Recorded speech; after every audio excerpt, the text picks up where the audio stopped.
ഇന്നത്തെ നമ്മുടെ video chicken കടായിയുടേതാണ്. അപ്പോൾ എങ്ങനെയാണ് ഈ ഒരു ചിക്കൻ കടായി തയ്യാറാക്കുന്നതെന്ന് നോക്കാം. അതിനായി ആദ്യം നമുക്ക് ചിക്കൻ ഫ്രൈ ചെയ്തെടുക്കണം. അപ്പോൾ ആദ്യം അതൊന്ന് കണ്ടുവരാം. ഇതിനായി ആദ്യം ഞാൻ എടുത്തിട്ടുള്ളത് കോൺഫ്ലോർ ആണ്. ഇതിലേക്ക് കാശ്മീരി ചില്ലി പൗഡറാണ് ചേർത്ത് കൊടുക്കുന്നത്. കാശ്മീരി ചില്ലി പൗഡറിൻ്റെ കൂടെ ആവശ്യത്തിന് മഞ്ഞൾപ്പൊടി ചേർത്ത് കൊടുക്കുന്നുണ്ട്. കൂടെ ചിക്കൻ വറുക്കാൻ ആവശ്യത്തിനുള്ള ഉപ്പും കൂടി ചേർത്ത് കൊടുക്കുന്നുണ്ട്.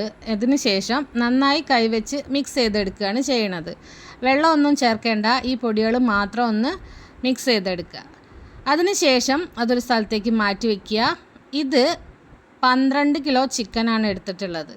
ഇതിലേക്ക് ഇഞ്ചി, വെളുത്തുള്ളി, പച്ചമുളക്, കറിവേപ്പില, മല്ലിയില, പുതിനയില ഇതെല്ലാം കൂടെ ഇത്തിരി വിനാഗിരി ഒഴിച്ച് അരച്ചെടുത്തിട്ടുള്ള മിക്സാണ് ആദ്യം ചേർത്ത് കൊടുത്തിട്ടുള്ളത്.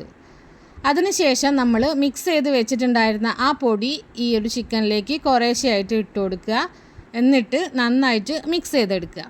അങ്ങനെ എല്ലാ പൊടികളും കൂടി ഇട്ട് നമ്മളിത് സെറ്റാക്കി എടുത്തിട്ടുണ്ട്.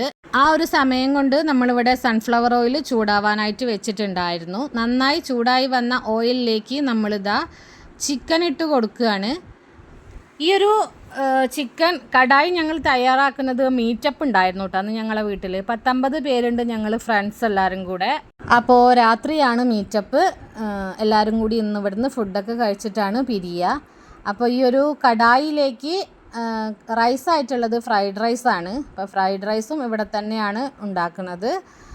അങ്ങനെ ഇതാ നമ്മൾ ചിക്കൻ വറുത്ത് കോരി മാറ്റുകയാണ്. അങ്ങനെ ഏകദേശം ചിക്കനൊക്കെ കുറച്ചൊക്കെ വറുത്ത് കഴിഞ്ഞിട്ടുണ്ട്. ഇനിയും കുറച്ചും കൂടിയൊക്കെ വറുക്കാനും ബാക്കി ഇരിക്കുന്നുണ്ട്. എല്ലാവരും കളിയും ചിരിയും വർത്തമാനവും എല്ലാം കൂടെ ആയിട്ട് ഒരു അടിപൊളി വൈബ് തന്നെയാണ് കേട്ടോ. ആ ഒരു വൈബിൽ അങ്ങനെ കൂടിയിരുന്നത് കാരണം വീഡിയോ എടുക്കാൻ ഞാൻ വിട്ടുപോയി. വീണ്ടും വീഡിയോ എടുക്കാനായി വന്നപ്പോഴത്തേക്ക് ഇതാ ഈ ഒരു അവസ്ഥയിൽ എത്തിയിട്ടുണ്ടായിരുന്നു. ഒന്നുമില്ല, ഞാൻ കാര്യം പറഞ്ഞു തരാം. ഒരു ഉരുളി വെച്ച് കൊടുത്തിട്ടുണ്ട്. അതിലേക്ക് നമ്മൾ കട്ട് ചെയ്ത് വെച്ചിട്ടുണ്ടായിരുന്ന സവാള ഉണ്ടല്ലോ, അത് ചേർത്ത് കൊടുത്തിട്ടുണ്ട്. ആവശ്യത്തിനുള്ള ഉപ്പും കൂടി ഇട്ട് കൊടുത്ത് നന്നായിട്ട് മിക്സ് ചെയ്ത് വഴറ്റിയെടുക്കുകയാണ്. വഴണ്ട് ഇതാ ഈ ഒരു പരുവായപ്പോൾ ഇതിലേക്ക് ക്യാപ്സിക്കമാണ് ചേർത്ത് കൊടുത്തിട്ടുള്ളത്. ക്യാപ്സിക്കവും കൂടി ചേർത്തിട്ട് നന്നായിട്ടൊന്ന് വഴറ്റിയെടുക്കുക. ഇനി അതിന് ശേഷം ഇതിലേക്ക് ചതച്ച് വെച്ചിട്ടുള്ള ഇഞ്ചിയാണ് ചേർത്ത് കൊടുക്കുന്നത്. അത് ചേർത്തതിന് ശേഷം നന്നായിട്ട് വഴറ്റി കൊടുക്കുക. അതിന് ശേഷം പച്ചമുളക് ചതച്ചത് ചേർത്ത് കൊടുക്കാം. പിന്നെ വെളുത്തുള്ളി ചതച്ചതും കൂടി ചേർത്ത് കൊടുക്കാം. ഇനി നന്നായിട്ട് ഇതൊന്ന് മിക്സ് ചെയ്തെടുക്കാം. നല്ല രീതിക്ക് തന്നെ മിക്സായി വരട്ടെ. അതിന് ശേഷം നമ്മളിതിലേക്ക് ഒരിത്തിരി വെള്ളം ഒഴിച്ചു കൊടുക്കുകയാണ് ചെയ്യുന്നത്.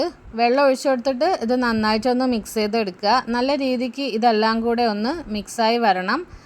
ഇനി കുറച്ചുകൂടി വെള്ളം ഒഴിച്ചു കൊടുക്കുന്നുണ്ട്. ഇനി ഇതിലേക്ക് ആവശ്യത്തിനുള്ള പൊടികൾ ചേർത്ത് കൊടുക്കാം. ആദ്യം ഇതാ ഈ ചേർത്ത് കൊടുക്കുന്നത് മഞ്ഞൾപ്പൊടിയാണ്. അതിന് ശേഷം ചേർത്ത് കൊടുക്കുന്നത് കാശ്മീരി ചില്ലി പൗഡറാണ്.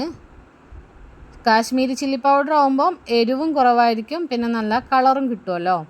അപ്പോൾ അതും കൂടി ചേർത്ത് കൊടുത്തിട്ട് നന്നായിട്ടൊന്ന് മിക്സ് ചെയ്തെടുക്കുക. ഇതാ മിക്സ് ചെയ്ത് ഈ ഒരു പരുവം ആയിട്ടുണ്ട്. ഇനി ഇതിലേക്ക് ചില്ലി സോസാണ് ചേർത്ത് കൊടുക്കുന്നത്. ചില്ലി സോസ് ചേർത്തിട്ട് നന്നായിട്ടൊന്ന് മിക്സ് ചെയ്യുക. അതിന് ശേഷം ടൊമാറ്റോ സോസ് ചേർത്ത് കൊടുക്കുന്നുണ്ട്. അതിന് ശേഷം നമ്മളിതിലേക്ക് സോയാ സോസാണ് ചേർത്ത് കൊടുക്കുന്നത്. സോയാ സോസ് വളരെ കുറച്ച് അളവിൽ മാത്രം ചേർത്ത് കൊടുത്താൽ മതിയായിരിക്കും. അതിന് ശേഷം ഇതാ ജസ്റ്റ് ഒന്നത് തിളച്ച് വരട്ടെ. നന്നായി തിളച്ച് വന്നതിന് ശേഷം നമ്മൾ ഇതിലേക്ക് ചിക്കൻ ഇട്ട് കൊടുത്തിട്ടുണ്ട്.